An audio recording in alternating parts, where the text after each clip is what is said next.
Today I'm reviewing 1911s from Elite Force in Cybergun. So the Cybergun Colt 1911A1 comes in this box that says shoots 360, but that's with .12s. It actually shoots about 290 with .2s, as you'll see in the chronograph. It also has some KJ Works BBs. These are actually halfway decent, so you know, you can use these. It's got this little tool here that I'll show you how to use. It's for taking off the barrel, and it's also for loading the BBs a little easier into the mag. The 25 round mag, green gas, pistol, and a manual that is illustrated, so it doesn't matter that it's in poor English. You can get a good look at the trademarks here. You get the patent information, Colt's horse, which is a Colt, and Hartford, Connecticut. Little sticker you can take off, just a warning. Over here, you got U.S. Army, as this is the World War II U.S. Army version, used up until the early 80s when they replaced it with the Beretta 9mm. Made by KJ Works, as you can see there, made in Taiwan. KJ Works is a nice company. They make a lot of guns for Cybergun. I think most of their pistols are actually made by KJ Works for Cybergun. Cybergun is pretty much a holding company of trademarks. But KJW makes some nice stuff. And you can see 45 ACP up there on the barrel. You got some good serrations. They're nice and defined. Sort of a, looks like a gunmetal-ish color, you know, in the flesh. So it's got a good color. If you've seen a real Colt, it looks similar. You know, you could probably wear it down a little bit with some sandpaper or something and make it, you know, maybe dye it some blue with some machinist bluing and make it look just like the real thing with very little effort. So I'll show you how to adjust the hop-up. Basically, you want to slide it back to this little indentation there. So you have the slide lock, which normally engages right there. But you want to go to the one right there and push in this button. So, a little fiddly, so I'm going to go back to here. Oh, got that there. You bear with me because it's kind of tough to do on camera.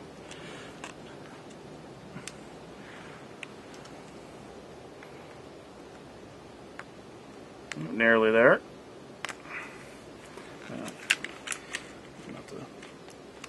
Do the old take it away from the camera.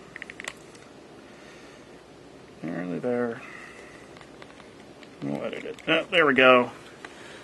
So we have the takedown pin out of the gun and just pull forward. Now we're off. And right here is a little wheel. I don't know how well it'll come out in the camera. But basically going that way on the wheel gives you more hop. It's not as elegant as the KWA solution where you put the little tool in up the top without taking the gun out. But this is how Maori did it back in the day, and a lot of companies copied that. It's the same way that you adjust it on the Elite Force, so I'm not going to bother taking the Elite Force apart. But you can see the red cylinder there, so it will take CO2 mags.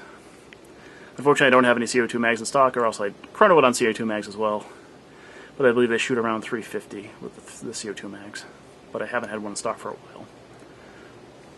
And you can see it's nicely lubed. When you do lube your green gas guns, you should always lube. The little hop-up unit there, there's a little lowering. It needs to be lubed in there. Just a little tiny bit pure silicone oil. You don't want to use gun oil, you don't want to use hops. Just kind of line that up, pull it back. Stick your pin back in. It's actually quite warm in here, but I'm wearing the M1941 jacket anyway because, you know, World War II guns. Be cool.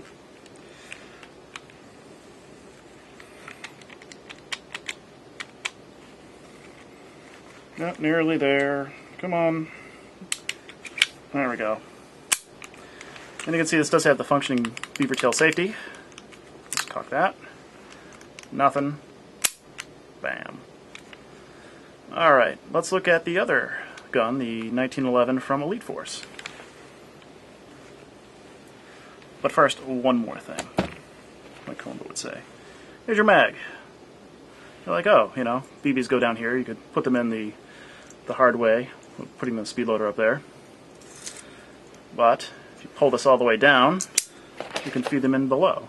That's where this tool comes in handy. It's got a little notch up here, a little tooth to grab. It's got an interesting little hole right there. Basically, put that up there, grab it.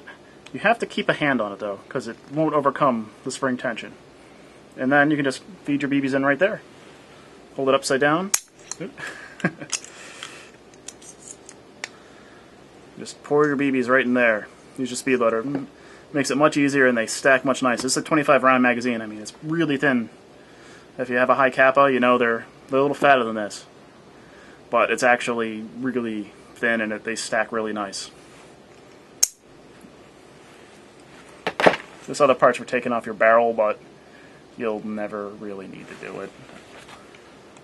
You know, it goes like that. It rotates.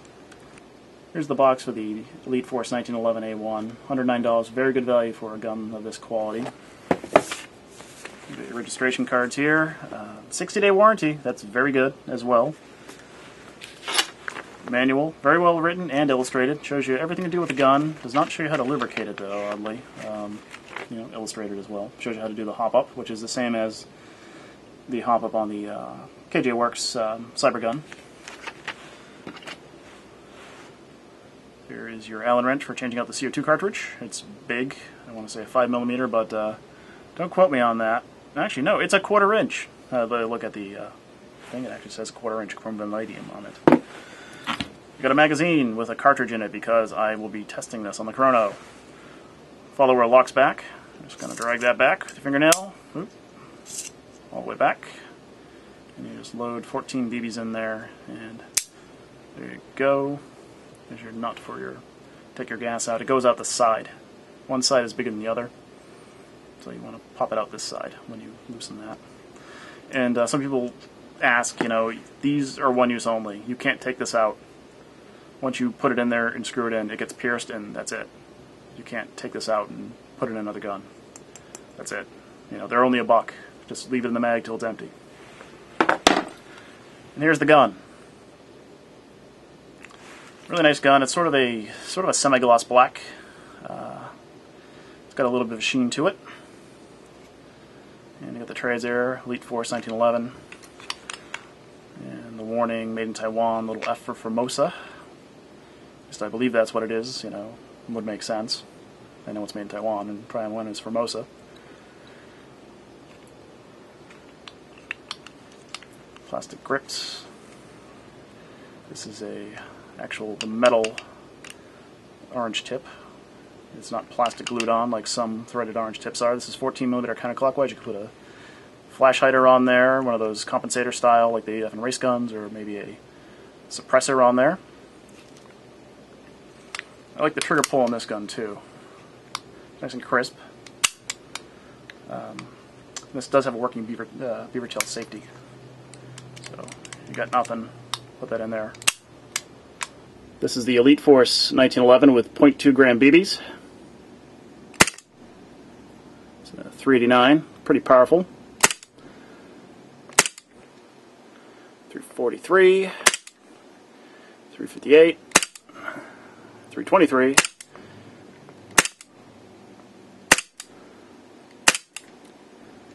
349. You can see the kick is pretty powerful.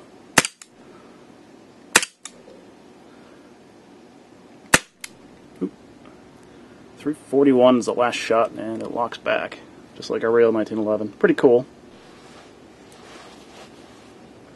And here's the Cybergun 1911, also with 0.2 gram BBs.